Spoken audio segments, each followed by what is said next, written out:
žiūriu žinias ir stebiu apie tai, kaip balionai vėl skrenda į Lietuvą ir dabar pasisakymai. Budrys, tai ten jisai, kosmose. Dar sankcijų. Tu, žinai, dėl sankcijų galėtum įvesti tokias sankcijas. Prisišik viešai. Beje, jau padarė tą ne vieną kartą. Tai vienas dalykas. Nausėdos Capalionis irgi niekur neveda. Mes turime parodyti, mes kažką tai galime. Tu gali ką parodyti? Birką savo per tvorą gali parodyti kažkam tai. Jisai tikisi, kad Baltarusija adekvačiai, geranoriškai elgsis. Per paskutinius 3 metus. Kiek kartų geranoriškai elgėsi Lietuva Baltarusijos atžvilgiu? Kažkaip aš neatsimenu, išskyrus sankcijas, išskyrus draudimus, ribojimus, varimą ant kaimynų. Dabar jūs tikitės, kad Baltarusija geranoriškai elgsis su jumis? Apie ką jūs, blėt, spanksat, aš nesuprantu. Čia kiek reikia pažengti. Žiūrėkit, jeigu prie mano durų šika, ar ne? Aš nečikau, bet prie mano durų atės kažkas šika. Tai kaip manot, kiek bus ir koksai bus tas atsakymas atgal? Ir dabar atėjome tą momentą, kad gaunam tą atsakymą. Ir dar mes visieną dar toliau norime šikti, dar didesnim krūvom, dar smardžiau.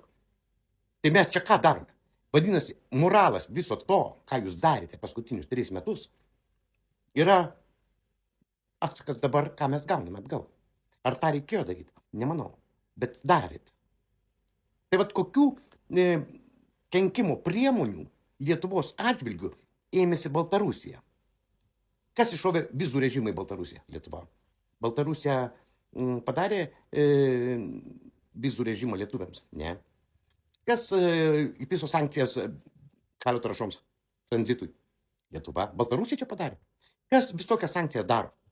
Čia Baltarusija daro ar Lietuva daro? Čia, blėt, kiek reikia dalbajobų būt, kad nepastebėčiau tų dalykų. Tai čia net nediskutuotina. Dabar gaunam atsaką. Fūras, blėt, net negrąžino.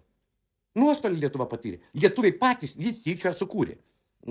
Kaip kad sukūrė Baltarusiams nuostolį su kalio trąšoms, ne? Baltarusija įsisprendė problemas, ne? Lietuviai nesugeba. A kas čia yra ne taip? Sankcijų nebeturi kam dėti. Jūs atsiribojat nuo viso pasaulio. Kinija, sankcijos. Su Lenkais problemos, ar ne? Su Latviais vėlgi, mes nebeturime ko piktis. Per šitus kelis dalbajobus sėdinčius valdžioje ir nesuprantančius, ką daro. Tai čia ne Lietuva, čia ne Lietuvos žmonės. Čia šitai dalbajobai. Juos pakeitus normaliais, automatiškai, manau, situacija